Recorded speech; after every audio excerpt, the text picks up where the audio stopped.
Hello everyone, hope you're well. I promised you some reviews, so here I am. I'm going to do a little mini series on our camping gear, our cooking gear, our tents, our sleeping system that we used, and all the reasons we chose them and what we thought of it and what we'd recommend or not recommend.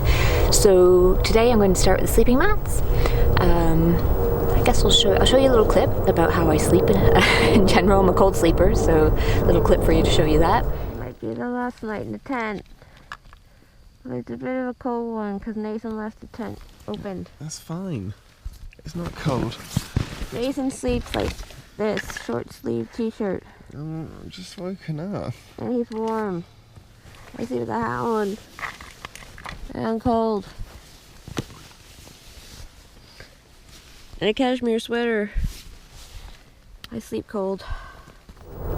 And so yeah, I'm a cold sleeper, so I wanted to make sure I had a warm mat, a warm sleeping bag, comfortable, a side sleeper, so I wanted a comfortable mat. And for our mat, we chose the NeoAir, Thermarest NeoAir all season. This is what it looks like, not very big. It is the normal width one, there is a more narrow one, but we went for full width. And the two of these took up the exact width of our tent, so that worked out well. It fit in the tent nicely. That's what they look like. Nice green color. So, and they're very sturdy. They have an R value of 4.9. So they are an all season, and we got them and we blew them up, laid down on them, and you can feel your body heat radiating up off the floor. So we're pretty confident we would be warm on our travels and not feel any of the cold from the ground underneath us. And that was the case. They were super comfortable, warm. And they're 2.5 inches thick. I'm a side sleeper, and so I was comfortable. I never felt the ground through them. You can adjust how hard they are by letting some air out or putting more air in. So as we went along, we found, you know, how we like them, and really would recommend these mats. They did cost £119 for us for two. That did include with each a free like.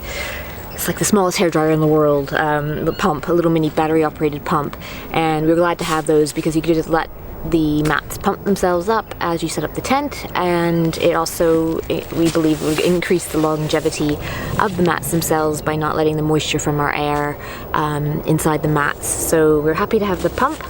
I think there's something like £30 on their own, which is a bit much for this, but it was nice to have. So if you can get it free with a mat, for sure go for that.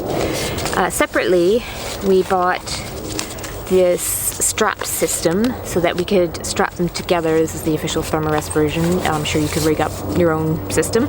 These weren't that expensive. So yeah, there's two. There's one for the top and one for the bottom, and it just stops you from sliding between the two in the middle of the night. So even though they fit the width of our tent, I also didn't want pressure on the tent walls by having the mats push out on them.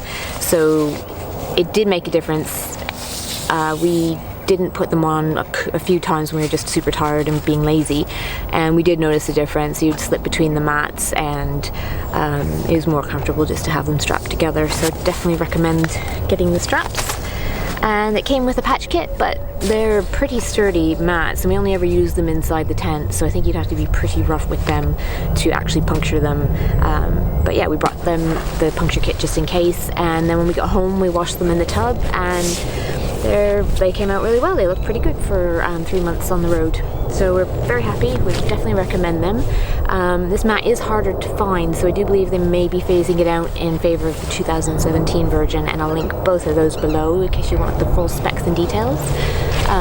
If you're curious about the weight, this one weighs 580 grams, and that's just over a pound, 1.3 pounds I believe that equals. So weight-wise, they're not the lightest in the world, but definitely worth their weight for comfort. So hopefully you found this interesting, and if you have any comments you'd like to leave below about whatever mat you use, what you would recommend, any tips, any tricks, anything you think other people should know if they're starting out camping or bike touring, really would love to have your feedback and thoughts, and you know, see what you have to say. So yeah, leave any questions, concerns, comments, or tips below, and I'll look forward to seeing you in the next video.